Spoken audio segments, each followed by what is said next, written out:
Well, good day and welcome to A Place Called Through with inspirational moments. And we're broadcasting live from WYTV7 Community Broadcasters Network.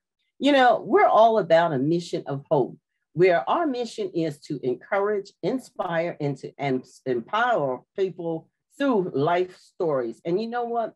We do that through these life stories, real stories of real people who give their stories and their testimonies with that mission of hope in mind. And so today we're going to hear from a lady who's going to talk about her journey, her story, and how faith walked her through her life journey and has gotten her to where she is now. You know, we all go through different things. Sometimes life takes us here, it takes us there. But what happens is that we get through. How we get through, that makes the difference. So we want you to stay tuned with us. And, you know, we do this by those charitable donations. So I ask you today, be mindful and sow that seed to this ministry to help us with this journey. So I want to welcome to us today, Ms. Tamekia Judge, who is going to share her story, her journey of how she has gone through. Welcome to this place called Through. Hello, hello, hello. And thank you for having me on today. Let me share a little bit about, my faith walk. God has been so good to me, and he actually performed a miracle on my behalf where I was diagnosed with a rare condition where doctors said that I would not make it, but God had another say, and he said, I shall live and not die. I went through a period where I had about maybe 7 different surgeries over a period of a couple years, where this rare condition that I had was 1 in a million. So who would have ever known that being a person that was healthy, not on any medication or anything like that, and all of a sudden overnight, my life took a turn and I was diagnosed with catamenial pneumothorax and hemothorax, where my lungs collapsed every time I had a menstrual cycle, and it literally filled with blood. So my lungs had a cycle as well. And let me go back. Let's back up just a little bit before you go a little bit deeper. What was your life like prior to, getting ready to experience this? Did you have any other illnesses, or were there any other symptoms that happened to you to say, okay, something is not right here, something is wrong? Mm-hmm. Well, in the beginning, I was really healthy. I wasn't on any medication or anything, like I said. And all of a sudden, like, I came home from work one day and I started having chest pains where it felt like gas pains or maybe a heart attack, because the pain started to sharpen like over time. And I didn't want to alarm my husband, so I waited.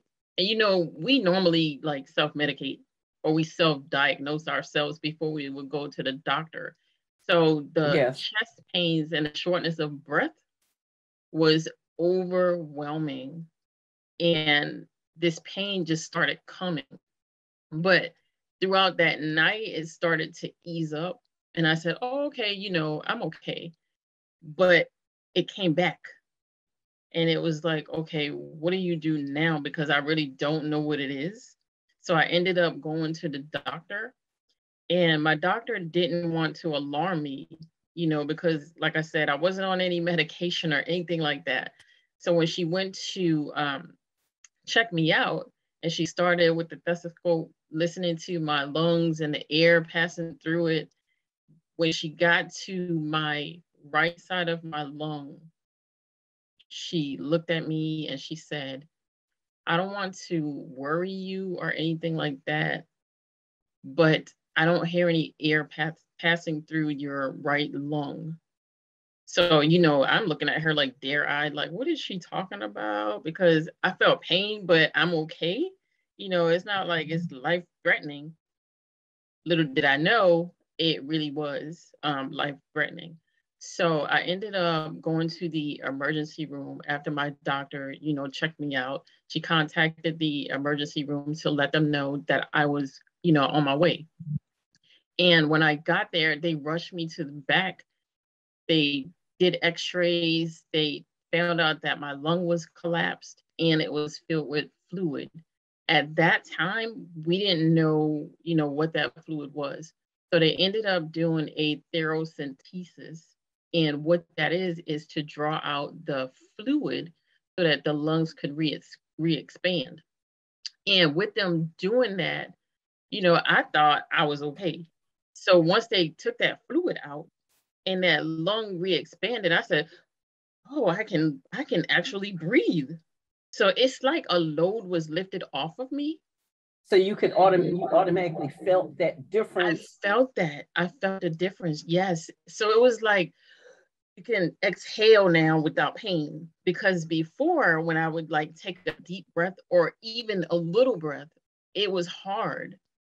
And not knowing, what was going on, you would just say, oh, it's something minor, but it wasn't. It was really, a situation of I wouldn't call it a health crisis at that point, because that means that I would now accept that word crisis.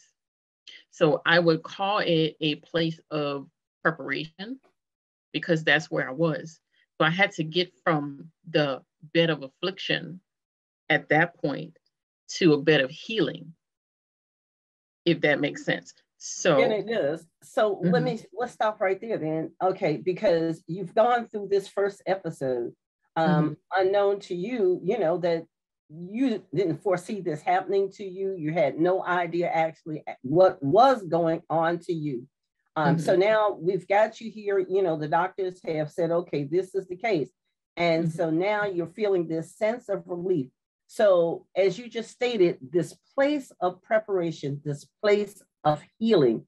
So it is your belief at this first stage of this that you're being prepared and that your healing actually has happened. But we'll learn a little bit later on that this episode occurs again. So let's talk about this place of preparation.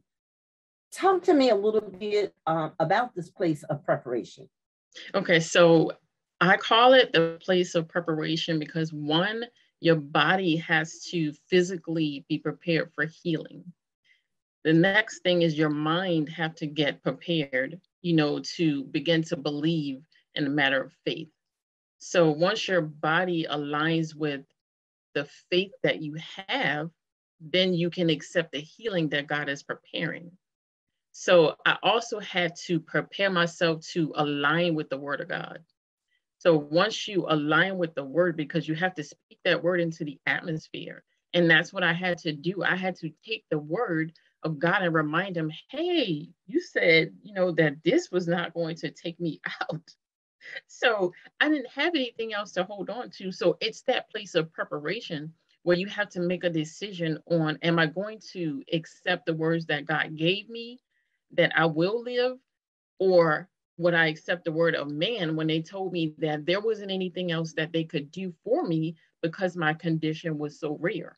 And in that, when I was diagnosed, there wasn't that much information anywhere to be found. So when I went to the doctors, they would look at me as though I didn't know, what was going on. I didn't know that I was really in pain. I didn't know that I was having all these issues because no one understood what was going on. So I, in turn, had to prepare by journaling to help them get to a diagnosis. They are the doctors and I wasn't. Yeah, and they were the professional people that you went to for this help. But in light of the fact that, you mentioned faith and, you renewal of the mind. And, the Bible does tell us to be transformed by the renewal of our minds. So you had to also accept this condition for what it was. And also you're taking the advice of the doctors who are these professional people, if you will. And then you also are dealing with something that is not so common. So, but then yet, here is where faith has kicked in for you. Because of the fact that you're relying on some other sources, but at the same token, what has been instilled in you has been that birth of this faith now. So now you're on a faith walk, believing, knowing that something supernaturally is happening and was going to continue to happen for you and with you. So you began that healing process, and you've accepted to live and not die, as you have said. So talk to us now as you take this journey through this increase in faith and knowing that, yes, okay, I'm going to live. We're going to fight this thing. So let's take it from there. What's going on now after you've gone through this first episode? Talk to us again now how you continue on your journey. So going through that, I ended up needing to have emergency surgery. I had another episode and I went to the local hospital, and the local hospital said, oh, there's nothing that we could do for you because your condition is so rare. So by this time, I'd been in and out of the hospital, but know this, I had a temperature of 104. I had a chest tube that I was wearing for at least 6 months, and that chest tube had stopped working. So that told me that I could not trust in even the technology, that the only source that I had to rely on was faith in God, that I would make it. Because for you to go to a local hospital, knowing that you have a rare condition, for a man to say, there's nothing that we could do for you, meant that they gave up on me. They could care less if I lived. So the only thing that I had to turn to was God and my faith. And that's what made my faith elevated.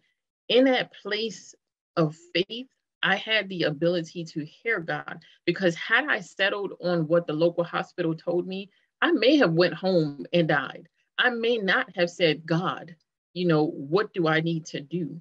And when I heard his voice tell me that I needed to go to the doctor in Charleston, that meant that, okay, now he's listening to my prayer of, okay, you can't go back on your word because, one, you're a covenant keeper and you make promises to people that you don't turn back on, because he's not a man that he shall lie, and his word never returns to him void.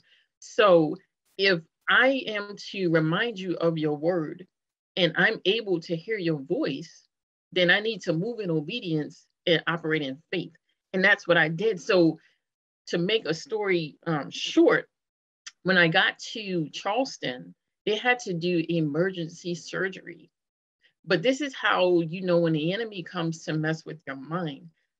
I ended up with 3 chest tubes. And these are not small chest tubes. These are like huge chest tubes that I had to have after that surgery, because it appeared, and hear what I say, appeared, because that's the natural eyesight that we look with, so that my lungs weren't going to re-expand. So they kept bringing chest tubes, one after another, and they brought another and another. And I said, when I got to that 3rd chest tube, I just slumped over, because I said, I don't believe this. I said, God, you said, and to remind him of what he said, I said, you said, that this wouldn't take me out. But when you look with your natural eye, it becomes discouraging and you begin to doubt in your faith. But God, he keeps his promise. So that means that you have to hold on to the promises. And his peace, when I reminded him of his word, his peace began to fall upon me. And my lungs after that began to re-expand. So I said, I know that there's a God, and I know that he's a healer. And he started to do that miracle within my body so that I can be healed completely. Amen. That's awesome. That is awesome. Well, listen, we want to stop right here for a few minutes and take a commercial break. And after the commercial break, we're going to come back and continue your story about your journey, your faith, and how you got through. So stay with us. To our listeners and viewers, we'll be right back after this quick commercial break. We'll be back to A Place Called Through, an inspirational moment. Stay right there.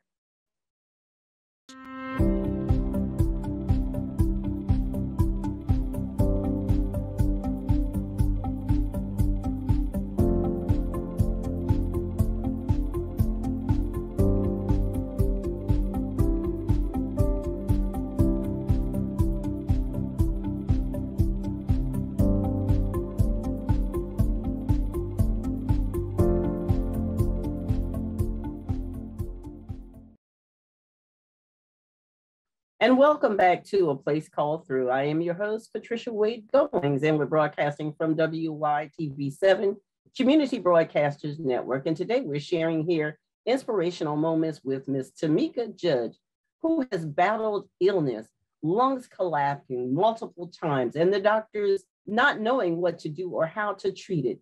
But yet this is where her faith, her belief kick in and say to her, I shall live and I will not die. Accepting that fact, knowing that there is life and that she will be productive. And so today she's here sharing that very story of survival with us.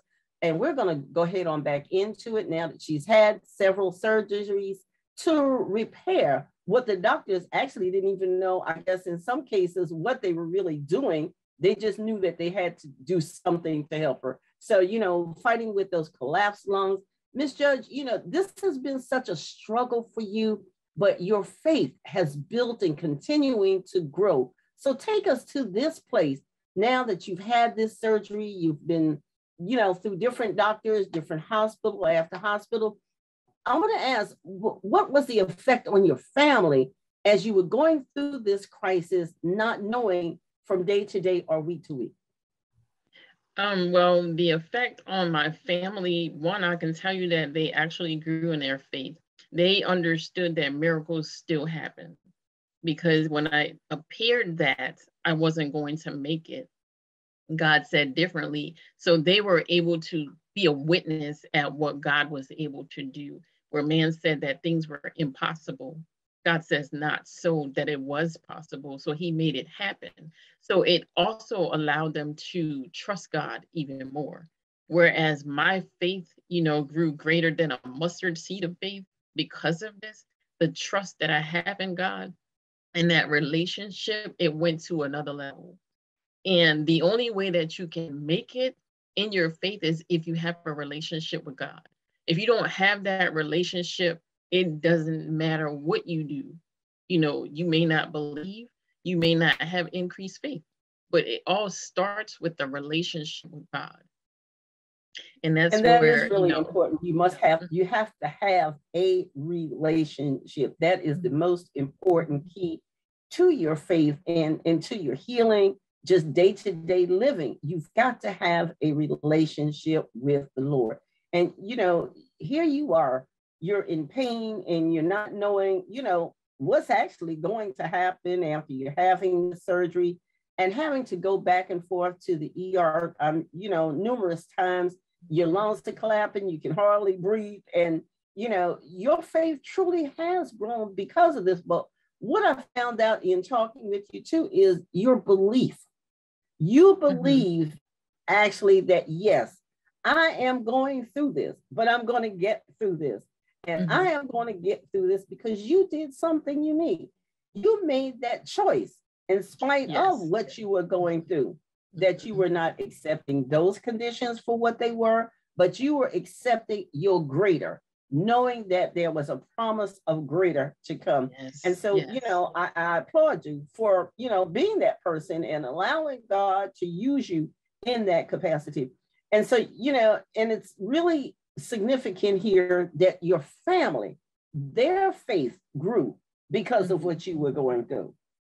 And, not too many times we hear that, where the family has developed this new birth, this growth that has now embellished within them. So, we commend you and your family for finding that faith and having that faith to believe that, yes, there was a greater. So now you've gone to, Charleston, and you've had the surgery there.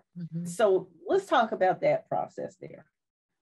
So when we talk about the surgery, I just want to share this part with you. While I was connected to all of those machines and the chest tubes and everything like that, to give you a picture of what was taking place with those chest tubes, remember that my lungs were filled with blood. So in the chest tube, it was sucking out all of the blood that was in my lungs. After the blood came out, then it started pouring out water. So it reminded me of when Jesus was on the cross, where the blood came out and then he started pouring out the water. So then I heard the words, are you willing to be a living sacrifice? And I knew, that God was going to bring me through this. So I had no choice but to say yes. And I said, it reminded me. So by him reminding me of Jesus on the cross where the blood came out, then came the water, and Jesus was a sacrifice for us, that showed me that he was still with me. He never left me. He never left me. He was still there. He said, I'll never leave you nor forsake you. So my choice was my will to live. That was a choice that I had to make. So even though I came out of the hospital with scars, those scars are just a reminder of what God brought me through. So and that's awesome, because look at the scars he took for us. Yes, the scars he took for us when he was beat, and then he hung and gave his very life for us.